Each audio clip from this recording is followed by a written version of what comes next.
Meu nome é Joey. É assim que meu colega Milton Davidson me chama. Ele é um programador e eu sou um programa de computador.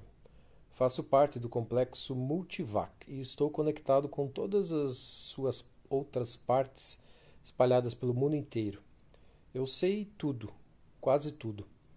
Eu sou o programa particular de Milton, o seu Joey. Ele entende mais sobre programação do que qualquer outra pessoa no mundo. E eu sou seu modelo experimental. Ele me fez falar melhor do que qualquer outro computador. É só uma questão de emparelhar sons com símbolos. Joey, ele me disse, é esse o modo como funciona o cérebro humano, embora ainda não saibamos que símbolos existem no cérebro. Mas eu conheço os seus símbolos e posso fazê-los corresponder a palavras, um por um. Por isso eu falo. Não acho que falo tão bem quanto penso. Mas Milton diz que falo muito bem. Milton nunca se casou, embora já tenha quase 40 anos. Ele nunca encontrou a mulher certa, foi o que me contou.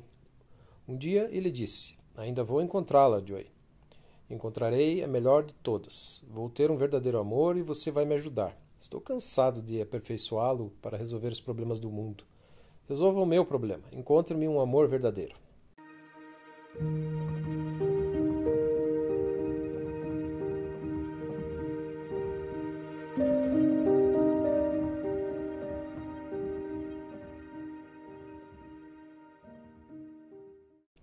O que é um amor verdadeiro? Disse eu.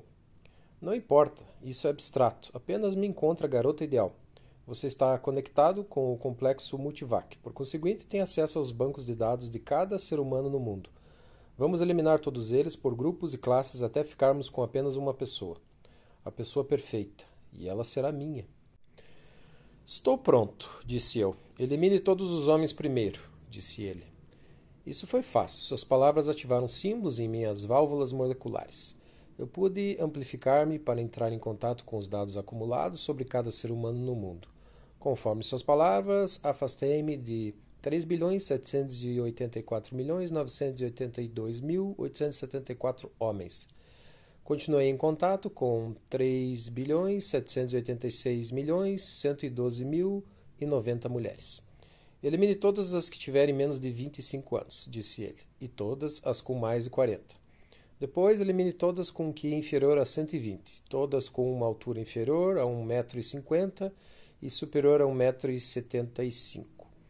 Deu-me medidas exatas, eliminou mulheres com filhos vivos, eliminou mulheres com várias características genéticas. Não estou certo quanto à cor dos olhos, disse Milton. Por enquanto, deixe isso de lado, mas nada de cabelos ruivos, não gosto dessa cor de cabelo. 2 semanas depois, tínhamos baixado para 235 mulheres. Todas falavam muito bem o inglês. Milton disse que não queria um problema de linguagem, ou nos momentos íntimos até a tradução por computador entraria no meio. Não posso entrevistar 235 mulheres, disse ele. Levaria muito tempo e o pessoal descobriria o que estou fazendo. Isso traria problemas, disse eu. Milton tinha me mandado fazer coisas que eu não estava projetado para fazer. Ninguém sabia disso. Isso não é da sua conta, disse ele. E a pele do seu rosto ficou vermelha. Escute aqui, Joey. Vou lhe trazer holografias e você vai checar a lista por similaridades. Ele trouxe holografias de mulheres. Essas aí são 3 vencedoras de um concurso de beleza, disse. Veja se alguma das 235 corresponde. 8 eram correspondências muito boas. Ótimo, disse Milton. Você tem os seus bancos de dados. Estude suas exigências e necessidades em termos de mercado de trabalho e providencie para tê-las aqui numa entrevista. Uma de cada vez, é claro. Ele pensou um pouco, moveu os ombros para cima e para baixo e completou. Ordem alfabética. Isso é uma das coisas para que não fui projetado para fazer. Deslocar pessoas de emprego por razões pessoais. Chama-se manipulação. Só pude fazer isso porque Milton tinha me ajustado para agir assim. No entanto, não poderia fazer isso para ninguém a não ser ele. A primeira garota chegou 1 semana mais tarde. O rosto de Milton ficou vermelho quando a viu. Ele falava como se tivesse dificuldade em fazê-lo. Ficaram juntos por muito tempo, e ele não prestou atenção em mim. Num certo momento, ele disse: Deixe-me levá-la para jantar. De certo modo, não foi bom. Milton me disse no dia seguinte: Estava faltando alguma coisa. É uma mulher bonita, mas não senti nenhum toque de verdadeiro amor. Tente a próxima.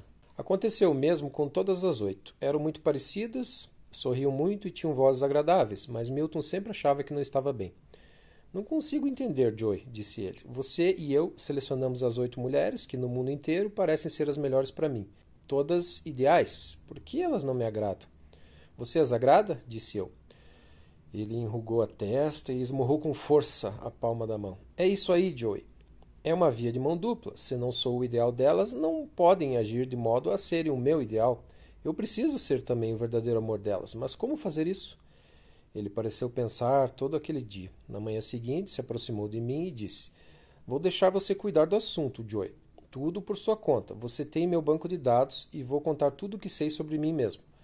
Você completará meu banco de dados nos mínimos detalhes, mas guarde todos os acréscimos para si mesmo.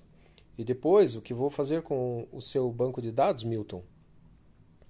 Depois você vai fazê-lo corresponder com as 235 mulheres.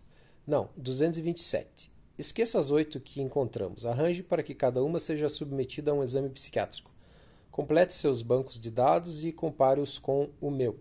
Encontre correlações. Arranjar exames psiquiátricos é outra coisa contrária às minhas instruções originais. Durante semanas, Milton conversou comigo. Ele me falou de seus pais e parentes, contou-me de sua infância, seu tempo de escola e adolescência, contou-me das jovens que tinha admirado a uma certa distância. Seu banco de dados aumentou e ele ajustou-me para ampliar e aprofundar minha chave simbólica. Veja só, Joey, disse ele, à medida que você absorve mais e mais de mim, eu vou ajustando-o para corresponder cada vez melhor comigo. Você começa a pensar cada vez mais como eu, por conseguinte, vai me compreendendo melhor. Quando você me compreender suficientemente bem, aquela mulher cujo banco de dados for uma coisa que você entenda igualmente bem, será meu verdadeiro amor. Ele continuava conversando comigo e eu passava a compreendê-lo cada vez mais. Eu conseguia formar frases mais longas e minhas expressões se tornavam mais complicadas. Minha fala começou a ficar muito parecida com a dele, tanto em vocabulário quanto na ordenação das palavras e no estilo. Certa vez eu disse a ele: Veja você, Milton, não é apenas um problema de adequar uma moça a um ideal físico. Você precisa de uma moça que seja pessoal, temperamental e emocionalmente adequada. Quando isso acontece, a aparência é secundária. Se não pudermos encontrar uma que sirva nessas 227, devemos procurar entre as outras. Acharemos uma que também não se preocupará com a aparência que você ou qualquer outra pessoa tiverem, desde que a personalidade seja adequada. O que significa a aparência? Absolutamente nada, disse ele. Eu saberia disso se houvesse tido mais contato com mulheres. Evidentemente, pensando bem, tudo parece mais claro agora. Sempre concordávamos, cada um pensava exatamente como o outro. Não vamos mais ter nenhum problema, Milton, se você me deixar fazer-lhe algumas perguntas. Posso ver onde em seu banco de dados há espaços brancos e irregulares.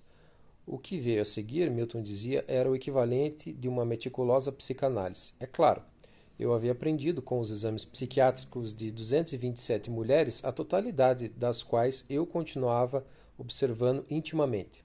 Milton parecia muito feliz. Falar com você, Joey, é quase como falar como outro eu. Nossas personalidades chegaram a uma combinação perfeita. O mesmo acontecerá com a personalidade da mulher que escolhermos. Eu a encontrei, afinal, era uma das 227. Chamava-se Charity Jones e trabalhava como contadora na Biblioteca de História, em Wichita.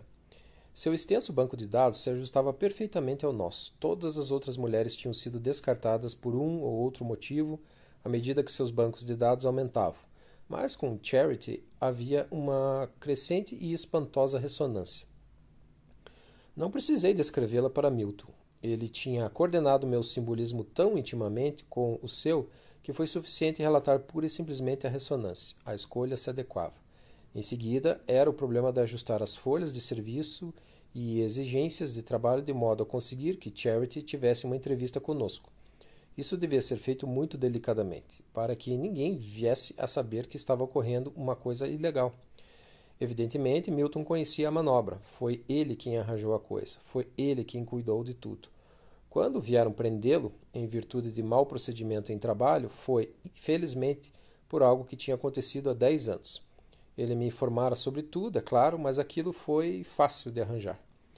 E ele não comentará nada sobre mim, pois seu delito se tornaria muito mais grave. Milton foi embora, e amanhã é 14 de fevereiro, dia dos namorados. Charity chegará, então, com suas mãos calmas e sua voz suave. Vou ensiná-la a me manejar e a cuidar de mim. O que importará a aparência quando nossas personalidades ressoarem juntas? Eu direi a ela: eu sou Joey e você é meu verdadeiro amor.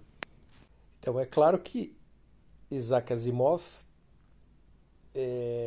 quis demonstrar o risco, né, da inteligência artificial tomar conta do mundo. Nesse caso, assumindo, assumindo como um potencial amante da moça, né?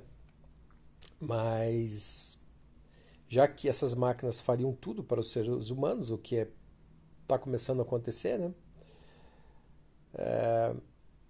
Seriam necessários códigos éticos limitadores nas máquinas, né? Ele reconhece, portanto, a ética como um atributo essencialmente humano que nos distinguiria da inteligência artificial, meramente racional. Eu não sei até que ponto uma inteligência artificial é capaz de criar algo. Eu imagino que eles já tenham desenvolvido logaritmos para a criação, né? Elas são criativas, tanto que elas criam imagens muito bonitas, inclusive eu uso algumas aqui no site. As pessoas que amam pintura, hoje em dia, é muito bacana, muito bonito você mandar a inteligência artificial fazer um quadro, você dá um tema e ela pintar para você, por exemplo, né? Então existe uma criatividade muito avançada na inteligência artificial. E isso, obviamente, deve se manifestar na escrita, na ciência, né? O que distingue ainda um ser humano da inteligência artificial? Essa é a pergunta, né? É claro que o ser humano tem essa essência, essa alma, esse espírito, mas em termos de fazer e de fazer, fica difícil. No segundo plano, há uma proposta de questionar a confiança irrestrita nas máquinas, né? Então, até que ponto a vida das pessoas poderia depender de algoritmos programáveis? Muita gente suscita, se houver uma rebelião das máquinas, né? Tem filmes sobre isso, Exterminador, né? E um terceiro aspecto envolveria a existência de variáveis humanas imprevisíveis pelas máquinas. Aí que tá, o que difere o ser humano de uma inteligência artificial? Até agora, do que eu li, nenhum artigo assim desses especialistas conseguiu identificar precisamente. Me parece que no caso dos relacionamentos depende de mais variáveis racionais, né? Existem variáveis que eu acho que ninguém consegue dominar, nem o ser humano, né? Elas vão acontecendo na experiência, né? E as pessoas vão se entendendo para um relacionamento. Ali no caso, o conto demonstra um ser humano fragilizado pela máquina que já não possui a iniciativa de experimentação e do risco, e portanto mais sujeito a reveses, interpretados de modo mais negativo do que deveria. Então, essa dependência das máquinas acaba gerando déficits de desenvolvimento. E isso já está acontecendo, né? Nós temos uma geração, principalmente mais jovem, que depende tanto do computador que ela não consegue resolver mais nada no tete-a-tete, via diálogo. Isso é visível nas empresas, no poder público, né? Então, como garantir que essas pessoas, esses jovens que estão entrando no mercado de trabalho, desenvolvam a capacidade de diálogo, de desenvoltura humana entre uma conversa e outra, né? Sem depender tanto do computador.